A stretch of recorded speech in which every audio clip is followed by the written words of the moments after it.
Alright, welcome to Study Questions, and these are quick little videos in response to people who have answered some feedback surveys that I've put out there, especially amongst the students in my school, about what do you want to know about study? What sort of questions do you have that's burning that you need answered? Because not everyone explicitly tells you how to study.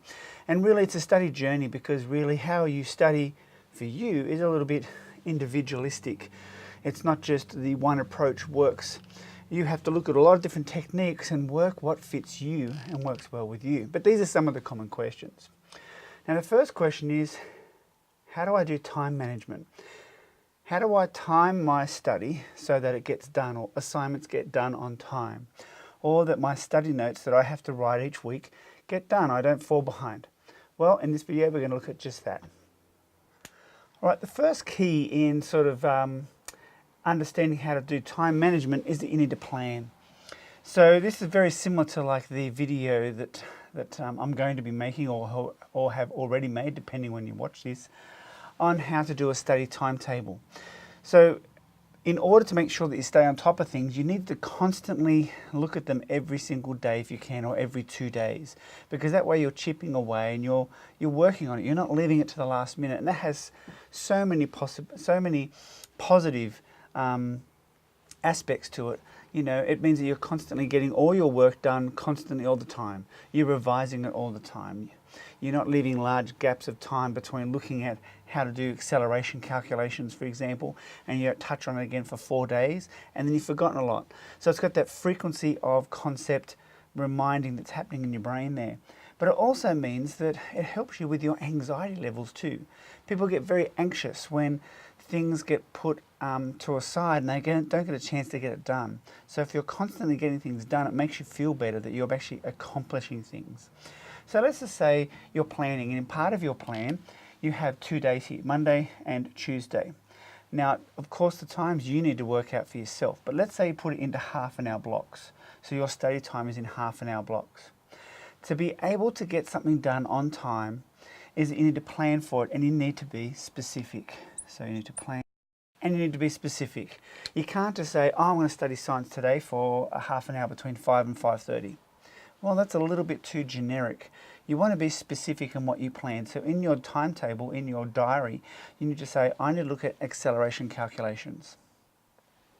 And what I'm telling my students to do in notes, when they take class in notes, I should say, is that with their class notes, they need to be specific. They need to identify in class areas that they need help with. Or when they take notes from, let's say, a flipped video like this, they want to make sure, I'm not sure about that, I'll highlight a red color, and that tells me visually very quickly that red I need help with.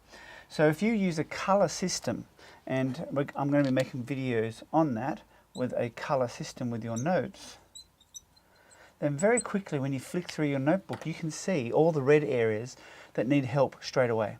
And so when you flick through, you can identify within 60 seconds the areas that you need to work on, and there is a way to diagnose areas to work on. You're not just flicking through at random and hoping you notice something. So make sure you watch the video on a color system and how to use that with Cornell note-taking method.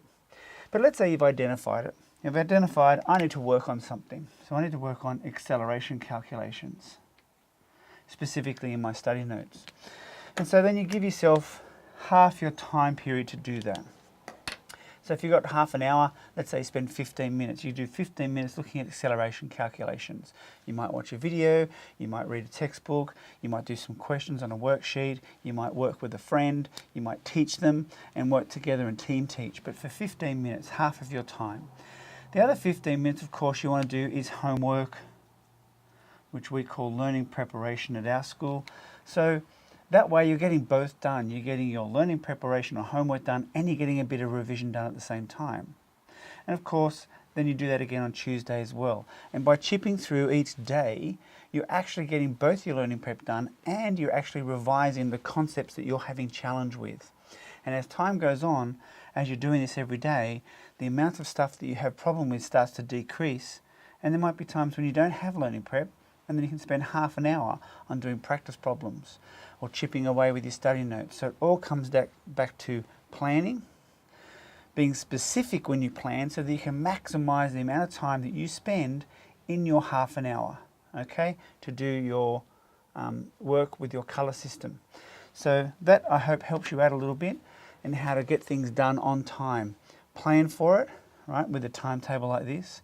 And when you plan for it, be specific. Use a colour system, and then split your time up into half-an-hour blocks so that you are only using those times. All right, I'm going to talk about another tip now, another question.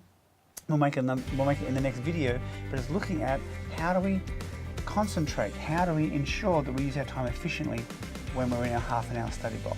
All right, see you next video.